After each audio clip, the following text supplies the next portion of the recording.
ಪಾವಗಡ ತಾಲೂಕಿನಲ್ಲಿ ರಸ್ತೆ, ಅಂಗನವಾಡಿ, ಗ್ರಾಮ ಪಂಚಾಯಿತಿ ಕಟ್ಟಡ ಸೇರಿದಂತೆ ವಿವಿಧ ಅಭಿವೃದ್ಧಿ ಕಾಮಗಾರಿಗಳಿಗೆ ಪಾವಗಡದ ಶಾಸಕ ಎಚ್.ಬಿ. ವೆಂಕಟೇಶ್ ಅವರು ಇಂದು ಶಂಕುಸ್ಥಾಪನೆ ಹಾಗೂ ಉದ್ಘಾಟನೆಯನ್ನು ನೆರವೇರಿಸಿದರು.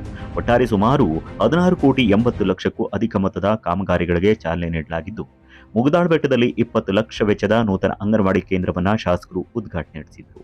ಈ ವೇಳೆ ನೆಚ್ಚಿನ ನಾಯಕನ ಬರುವಿಕೆಗೆ ದೊಡ್ಡ ಗಾತ್ರದ ಕಟೌಟ್ ಹಾಕಿ ಅಭಿಮಾನಿಗಳು, ಕಾರ್ಯಕರ್ತರು ಸ್ವಾಗತ ಮಾಡಿದರು. ಇನ್ನು ಪಾವಗಡ ಚಳ್ಳಕೆರೆ ಮುಖ್ಯ ರಸ್ತೆಯ ಆಯ್ದ ಭಾಗಗಳಲ್ಲಿ 7,50,00,000 ವೆಚ್ಚದ ರಸ್ತೆ ಅಭಿವೃದ್ಧಿ ಕಾಮಗಾರಿಗಳಿಗೆ ರಂಗಸಮುದ್ರದಲ್ಲಿ ಗುದ್ದಲಿ ಪೂಜೆ ನೆರವೇರಿಸಿತು. ಇದೇ ವೇಳೆ ಪಾವಗಡ ಶಿರಾ ಮುಖ್ಯ ರಸ್ತೆಯ ದೇವಲಕೆರೆ ಕ್ರಾಸ್ನಿಂದ ಕುರುಬರಳ್ಳಿ ಗೇಟ್ವರೆಗೂ 4,80,00,000 ವೆಚ್ಚದ ರಸ್ತೆ ಕಾಮಗಾರಿಗೆ ಭೂಮಿ ಪೂಜೆ ನಡೆಸಿತು. ಇನ್ನು ಗಂಗಸಾಗರ ಹೋಬಳಾಪುರ ನಡುವಿನ ರಸ್ತೆ ಅಭಿವೃದ್ಧಿಗೆ 4 ಕೋಟಿ ವೆಚ್ಚದಲ್ಲಿ ಪೊನ್ನಸಮುದ್ರದಲ್ಲಿ ಗುದ್ದಲಿ ಪೂಜೆ ನೆರವೇರಿಸಲಾಯಿತು. ಕೊನೆಯದಾಗಿ ಗಡಿಗ್ರಾಮ ಕನ್ನಮೇಡಿಯಲ್ಲಿ 30 ಲಕ್ಷ ವೆಚ್ಚದ ನೂತನ ಗ್ರಾಮ ಪಂಚಾಯಿತಿ ಕಟ್ಟಡವನ್ನು ಉದ್ಘಾಟಿಸಿದರು. ವಿಶೇಷವಾಗಿ ಇಲ್ಲಿನ ಕಾರ್ಯಕರ್ತರು, ಅಭಿಮಾನಿಗಳು ಬರಮಾಡಿಕೊಂಡ ದೃಶ್ಯ ಗಮನ ಸೆಳೆಯಿತು. ಇದೇ ವೇಳೆ ಮಾತನಾಡಿದ ಶಾಸಕ ಎಚ್.ಬಿ. ವೆಂಕಟೇಶ್ ಅವರು, ಇಂದು ತಾಲೂಕಿನ ಹಲವು ಭಾಗಗಳಲ್ಲಿ ರಸ್ತೆ ಸೇರಿದಂತೆ ವಿವಿಧ ಅಭಿವೃದ್ಧಿ ಕಾಮಗಾರಿಗಳಿಗೆ ಚಾಲನೆ ನೀಡಲಾಗಿದ್ದು, ಮುಂದಿನ ಹಂತದಲ್ಲೂ ಇನ್ನಷ್ಟು ಹೊಸ ಯೋಜನೆಗಳನ್ನು ಪಾವಗಡಕ್ಕೆ ತರುವ ಪ್ರಯತ್ನ ಮಾಡುತ್ತೇನೆ ಎಂದು ಭರವಸೆ ನೀಡಿದರು.